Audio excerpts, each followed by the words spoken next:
Dice nuestro título de la palabra de hoy, que la escritura se cumplió.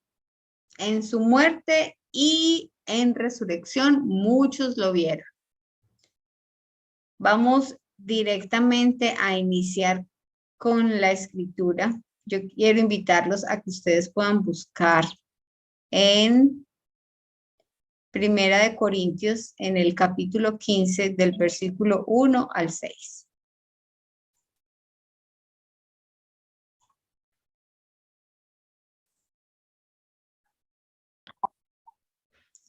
Hola Milton, bienvenido. Yo sabía que era Milton. Hola, buenas noches. Es que Milton timbra así. Hola, Hey, Junior. Milton chiquito. Dígale que buenas noches. Buenas noches. Buenas Buenas noches, hijo. Que Dios lo bendiga. Qué bueno verlo. Está lindo. Yo sé que Milton iba a entrar. Son las 10 y Milton. Bueno, entonces, vamos a empezar entonces leyendo, ¿sí? Primera Corintios 15, del 1 al 6. Tiene que pegarse bien al baflecito. Me para pego que la- como el chicle. Voy a apagar acá Amén. para que no quede ahí montado en él. Bueno. Es más. Ahora, hermanos, quiero recordarles las buenas noticias que les prediqué. Las mismas que recibieron y en las cuales se mantienen firmes. Mediante estas buenas noticias son salvos. Si se aferran a la palabra que les prediqué. De otro modo, habrán creído en vano. Porque ante todo, les transmití a ustedes lo que yo mismo recibí. Que Cristo murió por nuestros pecados según las Escrituras. Que fue sepultado, que resucitó al tercer día según las Escrituras. Que se apareció a Cefas y luego a los 12.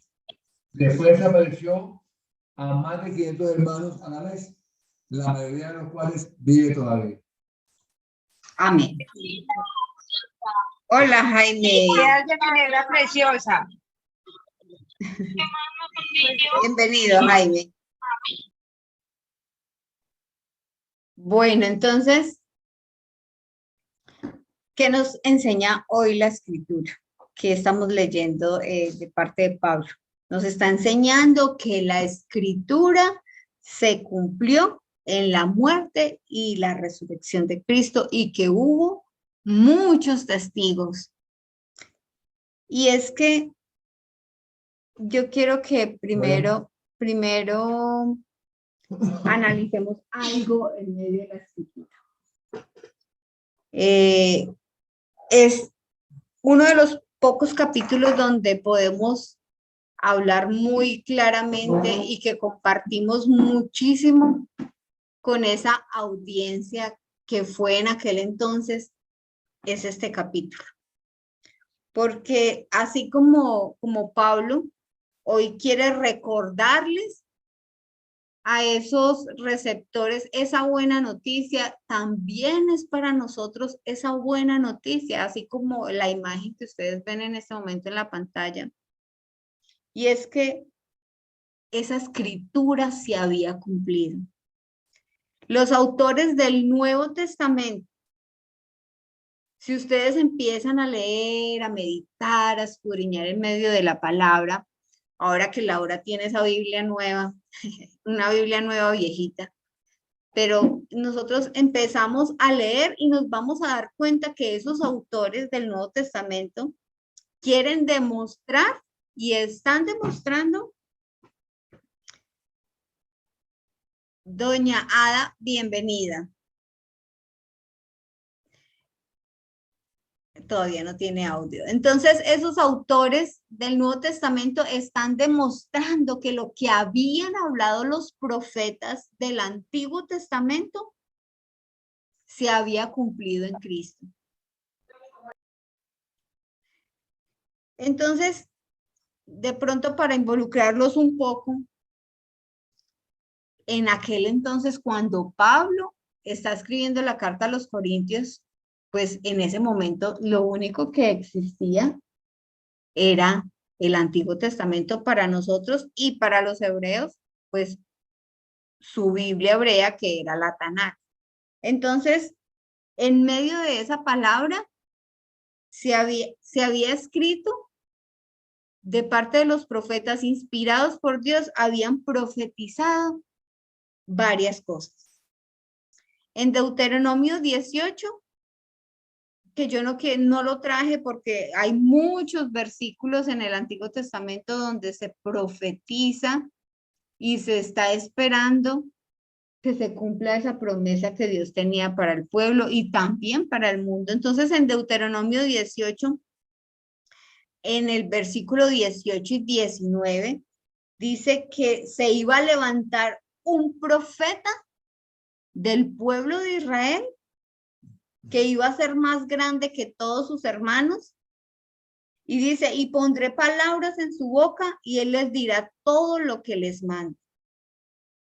Dice, y si alguien no presta oído a las palabras que el profeta proclame, en mi nombre yo mismo le pediré cuentas. Eso hace parte de las profecías del Antiguo Testamento que estaban dibujando o que eran la sombra de lo que estaba Dios prometiendo y que iba a llegar. En Miqueas 5:2 se habla de que ese profeta nacería en Belén. En Isaías 49 se habla de la luz a los gentiles. Quien no conoce el término gentil, en la palabra se habla del pueblo de Israel y también se habla de quienes no hacían parte del pueblo de Israel y les llama gentiles. Y nosotros hacemos parte de ese pueblo.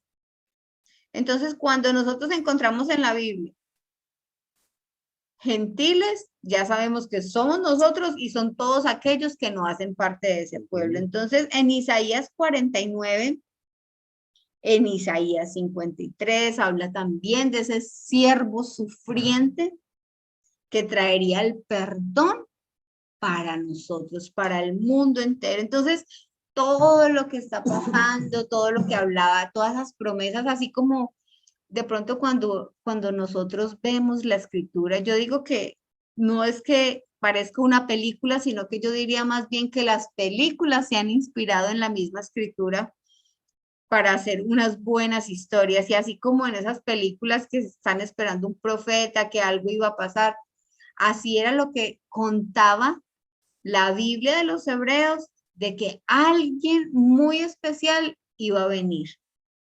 Entonces, sí, y esa noticia había hecho un eco en la historia, porque estamos hablando de lo que Pablo redacta en medio de esta carta, inspirada por el Espíritu Santo. Entonces dice que esta noticia había hecho eco en la misma historia y que eran las escrituras las que habían contado y que el mismo Pablo había recibido la noticia del propio Cristo resucitado, así como lo cantábamos ahora en la alabanza. Yo espero que ustedes sí lo hayan cantado. Entonces, así mismo como las escrituras habían transmitido ese mensaje, dice Pablo, yo también lo recibí y hoy soy yo el que hoy les estoy transmitiendo a ustedes esa buena noticia. No era una noticia común y corriente. Era la noticia más importante para la humanidad y es también para nosotros esta la noticia más importante para nosotros. Yo sé que ustedes todos han vivido y yo también lo he vivido cuando estamos ansiosos, que estamos esperando una noticia, que estamos esperando una respuesta y estamos esperando y si timbra el teléfono, bueno, tantas cosas. Entonces, así mismo, dice que esa noticia para la humanidad, para el hombre caído, dice que había transformado a Pablo y que también estaba transformando a quienes estaban escuchando esa historia, esa noticia. Y ese mensaje se trata de la vida y de la salvación para quienes se aferren a esa predicación, para quienes se aferren a ese mensaje. Porque miren lo que dice acá, en el 1. Ahí dice 11, pero realmente ese es el 1. Me quedó el 1 repetido.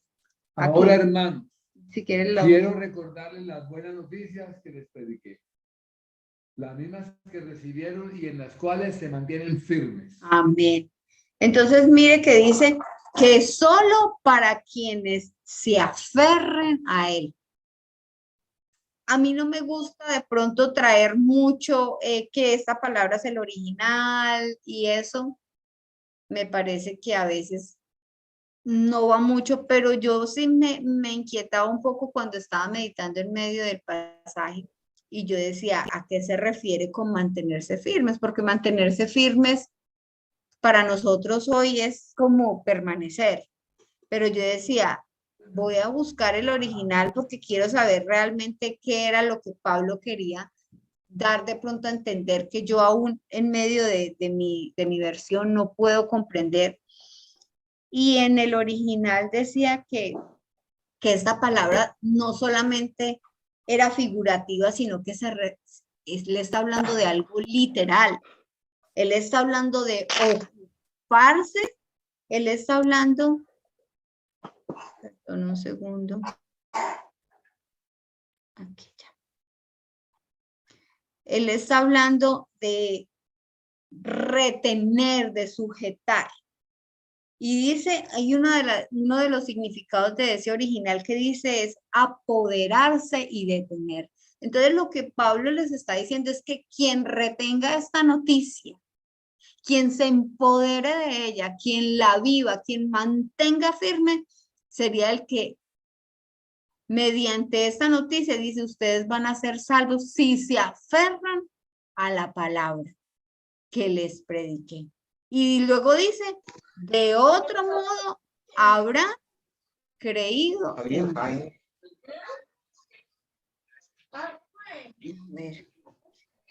No se les olvide apagar el micrófono. Listo. Entonces, Pablo lo que estaba diciendo era, miren, esta es la noticia. Esto fue lo que yo les prediqué, lo mismo que a mí el Cristo resucitado me había hablado. Pero no crean que solamente es el hecho de escucharlo. Dice, para que no sea en vano, mírenlo acá, yo les voy a mostrar, yo espero que ustedes también puedan ver esta lucecita azul, dice, para que no crean en vano, dice, aférrense a la palabra. Y lo que estábamos viendo ahora, apodérense, detengan, manténganse firmes, sujetos a esa palabra. Quiere decir que este mensaje no valdría de nada. Es decir, creeríamos en vano si no permanecemos en él. Entonces la escritura se había cumplido en la muerte y en la resurrección de Cristo y ellos habían sido testigos. Hoy en día, nosotros podemos decir que aunque nosotros no fuimos esos testigos presenciales, esa palabra también se cumple hoy en nosotros, porque Pablo dice, yo fui transformado, ustedes conocen la historia y de pronto quienes no la conozcan, es una historia muy bonita, porque Pablo tuvo una vida fuerte en contra del pueblo de Dios y dice que su vida fue transformada a partir de cuando él recibe esa noticia del mismo Cristo resucitado, es quien le habla a él y le entrega esa palabra para que él sea transformado. Y entonces es la misma palabra que usted hoy recibe y que yo hoy recibo. Pero ¿de qué se trata el mensaje que Pablo está diciendo? ¿Cuál es esa noticia y qué es lo que él está diciendo? Lo que yo predico, ¿de qué se trata? En el versículo 3 dice, Gera, acérquese bien. Porque ante todo les transmití a ustedes lo que yo mismo recibí, que Cristo murió por nuestros pecados según las Escrituras. Amén. Amén. Yo creo que podemos leerlo hasta acá. El 4. Que fue sepultado, que resucitó al tercer día según las Escrituras, que se apareció a Cefas y luego a los 12. Amén. Entonces, ese mensaje era la muerte y la resurrección de Cristo. era la liberación del pecado por medio del perdón gracias a su muerte en la cruz. Y ese mensaje que Pablo está hablando de esa muerte de Cristo y de esa resurrección, ya las escrituras lo habían contado y él le está diciendo, y pasó. Es que no solamente estuvo escrito, nosotros lo vimos. Y si ustedes en casa leen todo el capítulo 15, se van a dar cuenta de todas las cosas que él habla. Y si leen en casa Isaías 53, ustedes van a decir, parece que estuviera describiendo el tiempo y que estuviera describiendo a Cristo de manera literal, pero Isaías 53 hace parte de esas profecías del Antiguo Testamento que se dieron muchísimo antes de que Cristo naciera. Entonces, ahí nosotros vemos el cumplimiento de la palabra. Y hay una porción de la escritura que es demasiado interesante para nosotros y está en, bueno, aquí está una fracción de Isaías 53 que dice, Él fue traspasado por nuestras rebeliones y molido por nuestras iniquidades. Sobre él recayó el castigo, precio de nuestra paz. Imagínense, en esta palabra parece que se estuviera dando en el momento en que Jesús está allí presente, pero fue una palabra que se dio muchísimo tiempo antes de que Jesús hubiese llegado. Y aún teniendo ellos la palabra, muchos desconocieron y no aceptaron que era Cristo, esa profecía, esa palabra cumplida, y por eso es que el mismo Jesús lo muestra después de su resurrección en el camino a Maús. Bueno, yo creo que bueno, no les traje la del camino a Maús. Está, para quienes estén apuntando, en Lucas 24, del 25 al 27, no está ahí.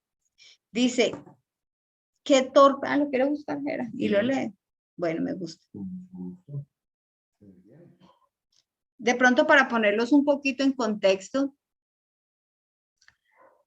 la resurrección de Cristo marca, sí, el 25 al 27. Marca un hito en la historia de sus seguidores, aún de sus apóstoles, porque muchos de ellos Jesús les hablaba cuando él estaba antes de su muerte, mientras que caminaba con ellos, él les decía, esto va a pasar, esto va a suceder, y ellos no podían entender, y fue hasta el momento en que él muere y resucita que los ojos de ellos son abiertos y ellos pueden entender a través de las escrituras, que era ese Antiguo Testamento, pueden entender de que era Jesús el cumplimiento de lo que había de venir. ¿Qué dice entonces? Pero corra bien para acá. Sí, esa que tiene ahí. Entonces Jesús les dijo, ¿qué necios son? ¿Les cuesta tanto creer todo lo que los profetas escribieron en las escrituras? ¿Acaso no profetizaron claramente que el Mesías tendría que sufrir todas esas cosas antes de entrar en su gloria? Entonces Jesús los guió por los escritos de Moisés y de todos los profetas, explicándole lo que las escrituras decían acerca de él mismo. Amén. Entonces miren que Jesús va camino a Maús con unos hombres que se encontraban muy tristes y no se dieron ni siquiera cuenta que andaban con Jesús. ¿Cuántos de nosotros caminamos de pronto como ellos, tristes, pensando que andamos solos, que ya no hay esperanzas? Pero es el mismo Jesús quien abre los ojos a través de la palabra para mostrar la verdad. Para mostrar, dice, y les explicó todo lo que de él se decía en las escrituras. Y es que ese evento, la resurrección, marcó la vida y le abrió el camino y los ojos a los que habían creído en Cristo. Porque era que las escrituras mismas se estaban cumpliendo y en la muerte y en la resurrección de Cristo se entrega toda esa verdad cumplida que decía la escritura y que ellos habían sido testigos. Entonces, la muerte de Cristo nos da, así como a ellos les dio el perdón, eso también aplica para nosotros. Y eso fue lo que Cristo hizo en la cruz. Él muere por sus pecados y por mis pecados para que nosotros seamos perdonados, para que nosotros seamos libertados de la esclavitud, de vivir en esa vida que hemos vivido antigua, una vida donde cuando pensamos que somos libres para hacer lo que queramos, realmente lo que estamos es presos a vivir conforme a lo que nuestra carne nos pide que hagamos. Entonces, lo que llamamos muchas veces libertad, realmente es esclavitud. Es esclavitud a vivir en pecado, y eso es lo que dice la palabra que Cristo vino a hacer en la cruz. Dice que Él vino para nosotros liberarnos de esa esclavitud, de vivir en esa vida sujeta al pecado. Pero solamente cuando nosotros abrimos nuestros ojos y caminamos y nos damos cuenta de que Jesús no solamente murió, sino que también resucita. Y que ahora nosotros, a través de esa palabra que hoy estamos leyendo, sabemos que si la aguardamos, que si la sujetamos, que si la creemos, que si la vivimos, lo mejor. Y la más grande de todas las noticias, que hay vida después de la muerte. Hay muchas personas que, bueno, que sienten temor. A mí me da miedo de pronto de la manera en cómo tal vez muera, pero muchas personas tienen miedo a la muerte porque no saben qué hay después de la muerte. Porque hay muchas hipótesis de lo que puede pasar y como pues todavía nadie ha venido a contarlo, pero nosotros sabemos que en la escritura sí se nos habla y hay alguien que ha venido a contar después de la muerte que hay, y ese fue Jesús después de la resurrección. Entonces, Él vino a contarnos y a mostrarnos y a enseñarnos qué es lo que nos espera a usted y a mí. Él dice, hay vida después de la muerte, hay resurrección, y así como Cristo resucita, dice la palabra que los que creemos en Él también resucitaremos, igual que como Él lo hizo. Entonces, en medio de todo ese capítulo de Primera de Corintios, en el capítulo 15, Pablo empieza a enumerar todos los testigos de la resurrección de Jesús y dice, por ejemplo, uno de tantos, porque son muchos los versículos en medio de ese capítulo, pero yo quiero que leamos el 14 y el 17. Y si Cristo no ha resucitado, nuestra predicación no sirve para nada, como tampoco la fe de ustedes. 17. Y si Cristo no ha resucitado, la fe de ustedes es ilusoria y todavía están en sus pecados. Amén. Entonces, miren la importancia y la relevancia de esta noticia, de esta palabra, era que Cristo había resucitado. Dice Pablo, todo lo que vivimos, usted puede decir que Cristo murió, que fue perdonado, pero si Cristo no ha resucitado, si Él no resucitó, si eso es mentiras, entonces todo lo que estamos hablando no sirve de nada. Dice, es una ilusión. Dice, nuestra fe no sirve si nosotros pensamos que Cristo murió y hasta ahí llega nuestra palabra. Y lo más grande lo podemos ver, devolvámonos acá, iniciando el capítulo, en el versículo 5 era. Acá.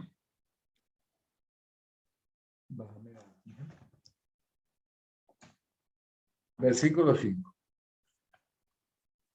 ¿Qué se apareció a Cefas?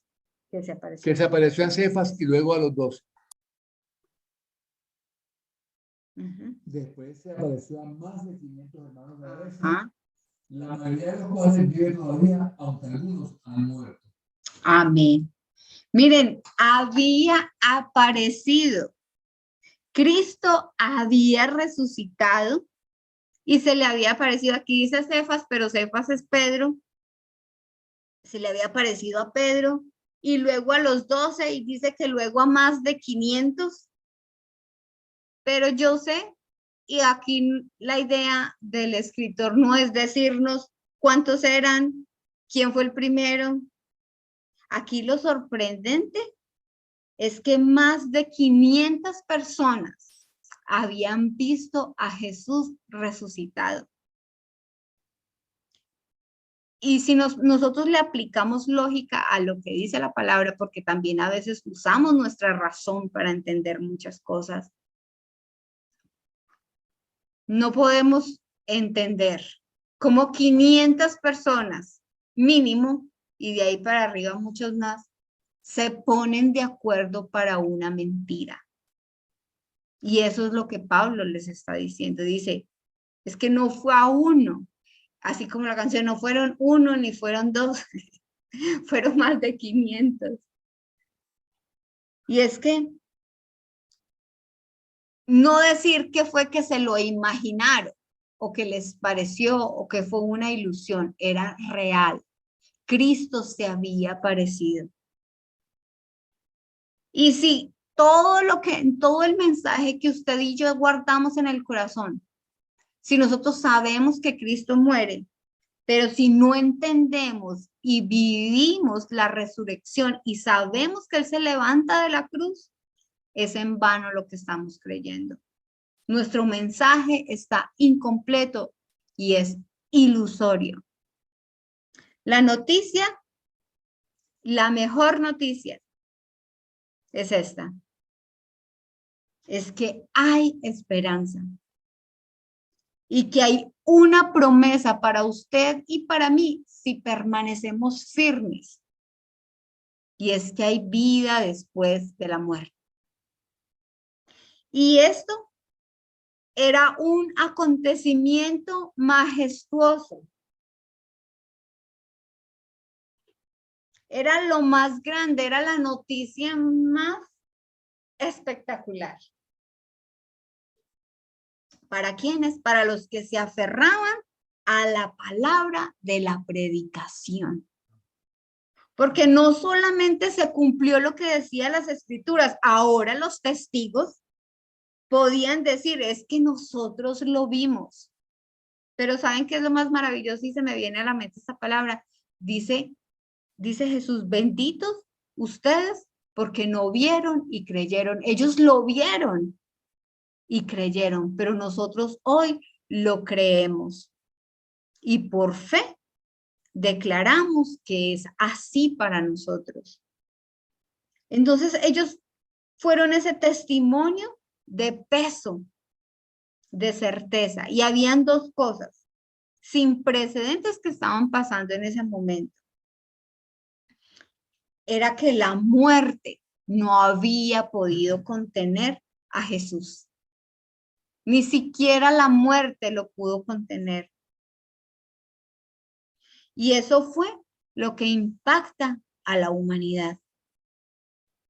Que el Mesías era real y que se había levantado de la tumba. Él había vencido la muerte y era el primero que lo hacía, y él dice que así como él lo hizo, para nosotros también. ¿Para quiénes? Para quienes deciden aferrarse y permanecer en la palabra, en esa predicación. ¿Y cuál era la predicación? Pues que Cristo había muerto y que había resucitado. Y es que como lo vimos en el versículo 1, nosotros veremos la vida después de la muerte, tal como Él se levantó, nosotros también nos enseña la palabra que también lo haremos. Entonces, nuevamente, quiero que nos aferremos. Voy a invitarlos a que lo recordemos y a que nos aferremos a la promesa de que hay esperanza después de la muerte. Y que el Dios que nosotros adoramos hizo algo maravilloso. ¿Y qué fue? Haber cumplido lo que había dicho en las Escrituras. Porque nuestro Dios no nos miente. Porque lo que usted tiene ahí en la mano, su Biblia, es verdad. Y esa palabra se cumplió en la persona de Cristo. Él había vencido. Ahora, no solamente al pecado para darnos perdón, sino que también había vencido la muerte a través de la resurrección. Y hoy podemos decir que aunque entonces no fuimos esos testigos oculares como todos estos 500, hoy sí podemos ser testigos de lo que Él hace en cada una de la vida de nosotros. Amén. Entonces, usted es la prueba fehaciente de lo que Cristo puede hacer en alguien. Si usted quiere decir, Señor, pero ¿hasta dónde llega tu poder? Yo miro el poder de Dios a través de todas las cosas que me rodean, pero cuando yo miro quién era y lo que soy, también sé que Él ha hecho un milagro en mi vida y que Él me ha liberado del pecado y que me ha dado vida. En este momento tengo una nueva vida, tengo vida eterna, pero también tengo esperanza de que después de la muerte también no tenemos la promesa de que resucitaremos tal como Él lo hizo. Y yo quiero invitarles entonces tengo 2 videos pequeñitos que quiero compartirles